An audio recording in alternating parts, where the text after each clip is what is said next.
Alamin po natin kung saan mapapanood ng live ang laro ng Gilas Pilipinas dito sa Asian Games. Si Coach Tim Cone, sinabi po niya na bugbog sa training ang Gilas Pilipinas bago po tumulak sa China. Aalamin din po natin kung sino-sino ang 12 players na kasama ni Coach Tim Cone. Habang tinitake po natin ang episode na to, wala pa pong kasiguruhan kung sino talaga yung pasok or kung pumasok yung 4 na players kapalit nila Abueva at kanyang mga kasama. Pero bago yan, hihingi po tayo ng isang subscription sa lahat ng dumadaan sa ating munting channel kung nagugustuhan nyo po ang ating palabas. Kung medyo mabigat ang subscription, siguro kahit isang like at isang share na lang po yan. Okay na po ako dyan. Maraming salamat po. Matapos bumaba sa China para makapag-compete sa Asian Games, ano ang ginawa ng grupo ni Coach Tim Cone?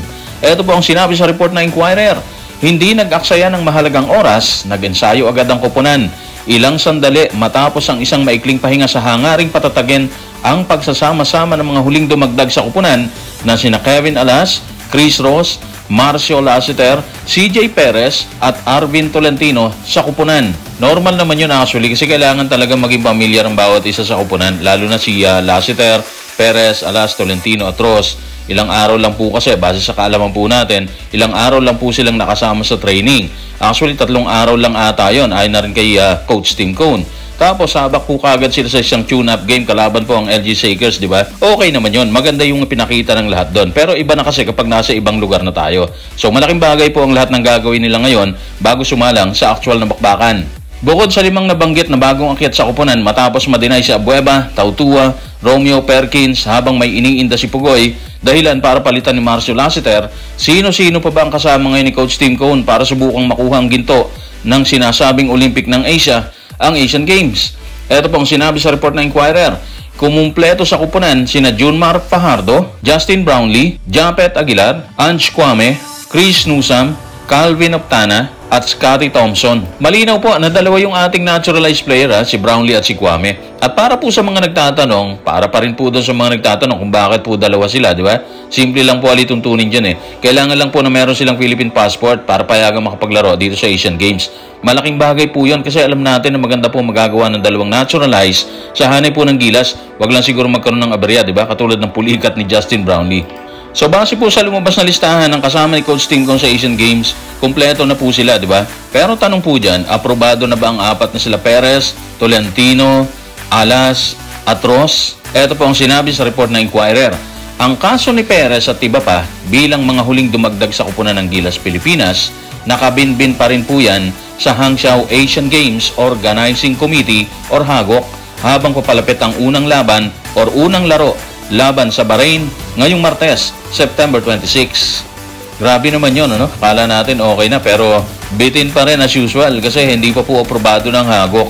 Malaking tanong ngayon dyan is kung sakaling hindi pumayag ang HAGOC or yung organizing committee na palitan yung 4, diba? Na una na nilang dinisqualify. Bali magiging 8 na lang po sila dyan.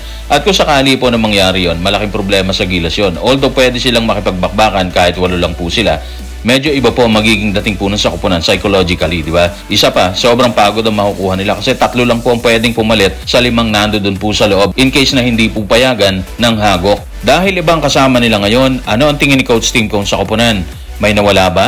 Or nawalan ba tayo? Bunga ng denial kay Abueva at iba pa mula sa HAGOC. Ito po ang sinabi ni Coach Tim Cone sa report na Sir Jerry Ramos sa Spin. Medyo nawala ng konti sa atin yung laki. Pero wala namang nawawala kung talent ang usapan. Meron tayo niyan.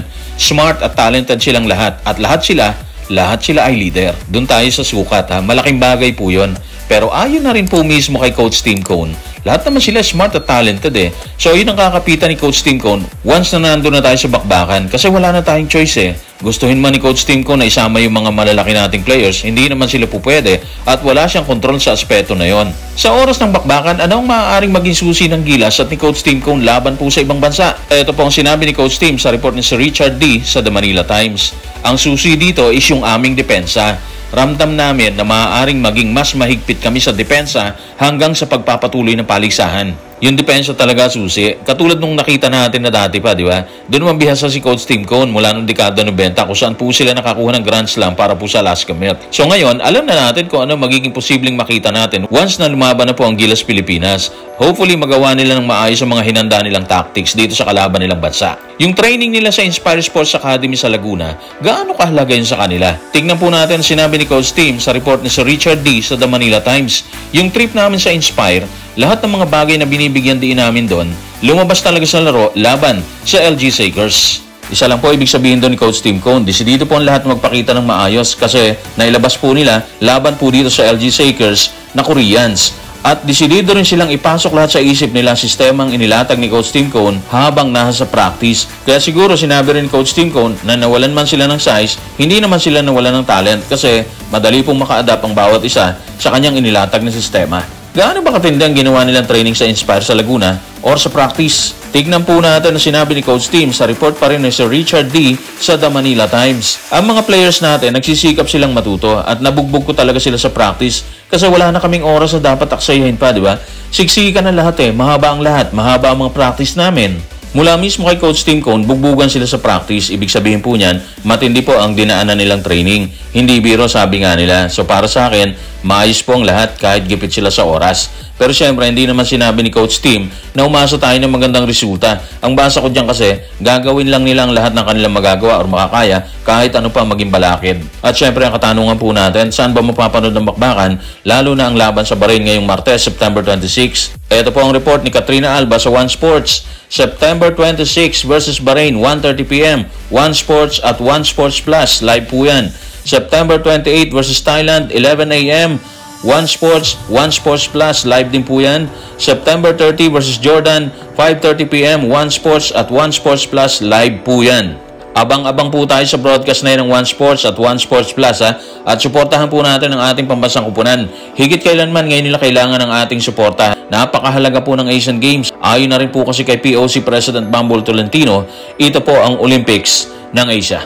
So guys, maraming salamat.